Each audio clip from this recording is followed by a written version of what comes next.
Legal. Agora voltando lá na minha pergunta, tem até a gente perguntando aqui qual o processo para se tornar mãe de santo. E eu queria que você falasse o que realmente é mãe de santo, o que é pai de santo e o porquê desse nome. Vamos lá. Como eu disse no início, todos nós temos uma mediunidade, né? A gente tem uma sensibilidade espiritual. Só que quando você entra para uma religião, você está ali como um filho, você está ali para aprender. Aprender a doutrina, aprender os fundamentos, aprender a prática. Só que existem pessoas que exigem um chamado a mais, de liderança, de direcionamentos. Então, no meu processo, né, eu passei por uma iniciação que chama, então eu fiz algumas obrigações, de ficar recolhida alguns dias, de fazer alguns ritos um pouco ocultos, mas não nada extraordinário, nada negativo, mas é como se você fizesse um batismo, tá? Você descansa ali na força dos orixás e renasce ali.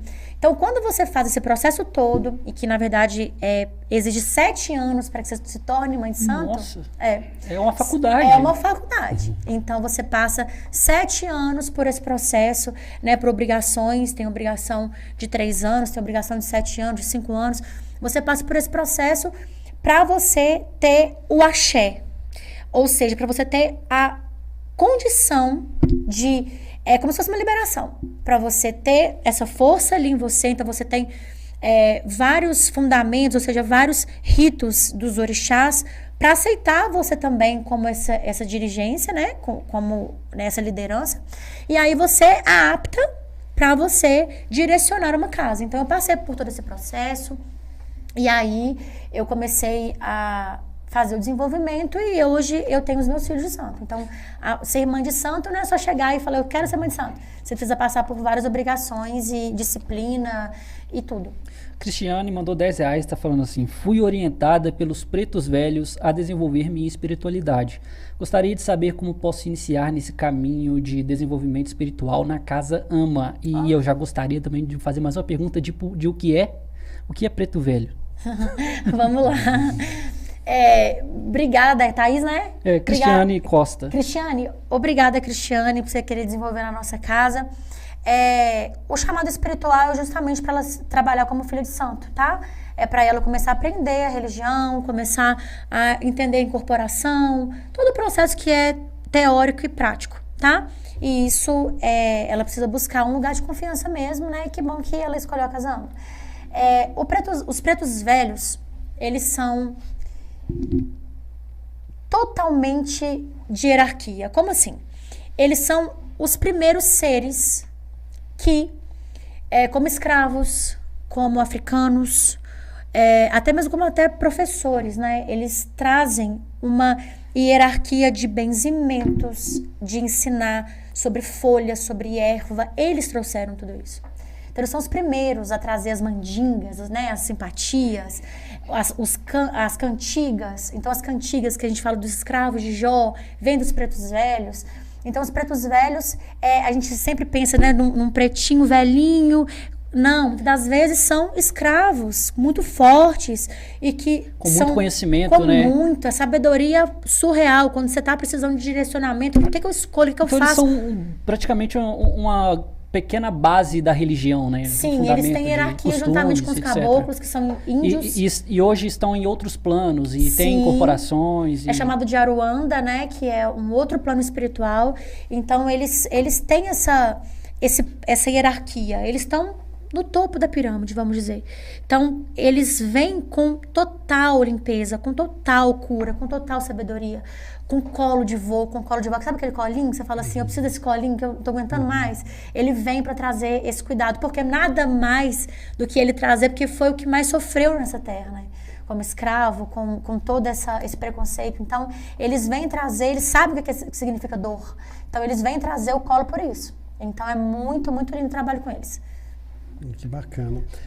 Eu lembro que quando eu era adolescente, eu comecei a me interessar muito por ler romances espíritas, né? E muito em função disso foi, não sei se você já assistiu aquele filme Ghost, Do Outro Lado da Vida. Sim, claro. O filme preferido da minha mãe. E assim, quando eu era criança, minha mãe ficava assistindo ele por diversas vezes. Fundo do baú. E assim, eu me interessei muito por essa parte e comecei a acreditar, do ponto de vista da encarnação, em função disso, desse filme, porque Eu achei ele muito impactante, né? Conta uma história de amor, a pessoa perde uma pessoa que ela amava muito. E assim, foi o primeiro filme que eu tive um contato de sofrer, né? Enquanto criança, sofrendo ali por causa de uma ficção.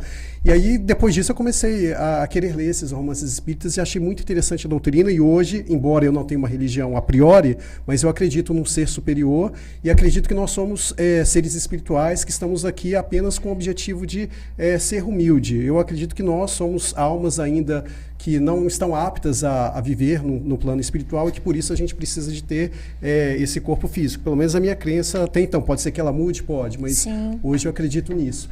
E assim, sobre esse ponto de vista de evoluir e aquela coisa toda, existe um traçado que a pessoa que ela se sente perdida, ela acredita que o espírito dela precisa atingir uma certa evolução para conseguir dando progressão aí nos planos aí que Deus programou para ela. Se a pessoa está perdida hoje, né, por mais que ela peça aconselhamento e tal, o que ela tem que fazer num primeiro momento para começar a achar um destino para seguir, um rumo? Sabe, aquelas pessoas que não sabem o que fazer, estão, né, não têm um plano muito bem definido de vida, estão perdidas, como se estivesse num deserto. Primeira coisa que vocês aconselham a essas pessoas é o quê? Então, é muito difícil entrar nesse contexto, porque o livre-arbítrio, ele volta aí. Então, se você, muitas das vezes, tá perdido, ou tá num movimento muito sem saber para onde ir, o que fazer, muitas das vezes as pessoas, elas têm um pouco de resistência para entender um pouco da espiritualidade, para conseguir acreditar, para conseguir ver sentido. E é muito complicado você, muitas das vezes, forçar ou querer que a pessoa esteja ali, né, se cuidando, ou fazendo, e a gente precisa entender que o processo espiritual de cada um, o processo de encarnação de cada um, o que a gente passa de bom e principalmente do que é de negativo, faz parte da nossa evolução. Então, normalmente essas pessoas, elas vão quebrando a cara, elas vão procurando várias coisas, até ela conseguir entender o próprio silêncio, entender o que ela também está fazendo de errado, porque a gente sempre, né, questiona por que o fulano fez isso, por que o ciclano fez aquilo, por que disso, por que aquilo, mas às vezes a gente não olha para si próprio. Então, a pessoa, ela vai por si só tomando lições durante esse processo, né, de se sentir perdido, e ela acaba se apegando em algo. E aí é muito complicado, porque às vezes apega numa pessoa, né, como dependência, às vezes apega num vício, às vezes apega... E aí ela vai sentindo que ela vai precisar mudar essa postura. Então, mais uma vez eu falo que se você não fizer a sua parte, a espiritualidade, ela não vai conseguir, de fato, te ajudar. Né? A gente precisa que você tenha, no mínimo, uma boa vontade de buscar ajuda. Buscar ajuda. Legal. Eu acho isso importante que você está falando, porque hoje em dia, né, com essa febre aí de informação, rede social, as pessoas se comparando o tempo todo, eu vejo que parece que cresceu muito os níveis de depressão. Sim. E assim, as doenças da alma são as que mais são prejudiciais, né? Porque quando é algo do ponto de vista físico, um remédio, né? Às vezes o médico fazendo um acompanhamento mais firme ali do lado da pessoa, ela consegue ter uma qualidade de vida melhor, mas a depressão é complicado. E assim, como que a Umbanda enxerga a depressão, né? Ela enxerga de fato como uma doença da alma? O que é para a Umbanda isso? Então, para nossa religião, a depressão são o acúmulo de espíritos ruins, de obsessores, entrando na mente como pensamentos intrusivos, muitas das vezes. Então, quando você está numa frequência baixa, você se conecta com energias baixas. Quando você está com uma energia ótima, estou muito alto astral, estou tudo, você vai se conectar com o divino, com o sol, com a luz, você vai sentir prazer em ver as coisas. Mas quando você está com uma frequência baixa, estou triste, estou depressivo, estou mal, minha vida é isso, minha vida é aquilo, você vai se conectar com energias negativas demais.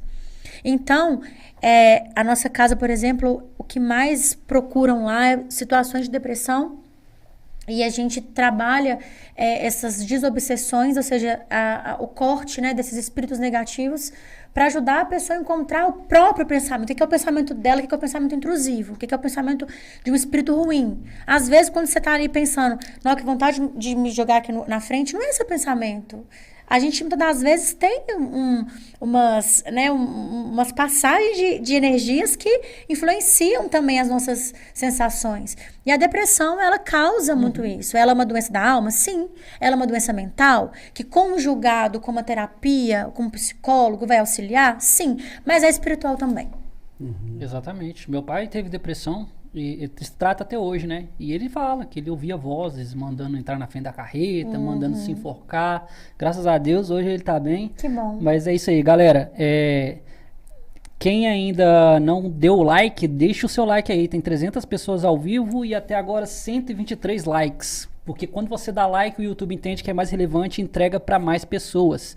E quem puder também compartilhar aí nos grupos de WhatsApp e para os seus amigos, também é de grande ajuda pra gente. A Luciene Márcia tá falando assim: gostaria de saber se vou conseguir ganhar um processo judicial que passei por uma perícia médica. Como assim, gente?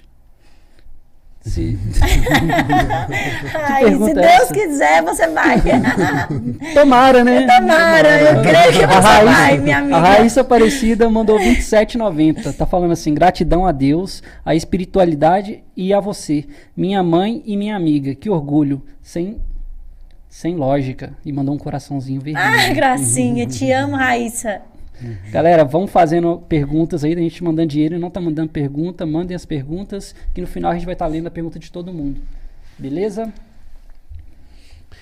Durante toda essa experiência que você teve aí no terreiro e tal, tem alguma coisa que você, né, alguma lembrança mais impactante que você gosta de comentar e tudo mais? Algo que foi bem forte mesmo, que não sai da sua memória, por mais que passe vários anos, você consegue se recordar de alguma coisa nesse sentido? Em relação à minha trajetória no espiritual? Isso. São muitas, mas eu acredito que o que mais marcou foi essa temporada das lives. Quem acompanhou sabe. Eu acredito que nessa pandemia eu consegui, juntamente com a espiritualidade, acalentar e ajudar muitas pessoas de diversos lugares do Brasil que puderam receber esse conforto no luto. Então, foi algo marcante para mim.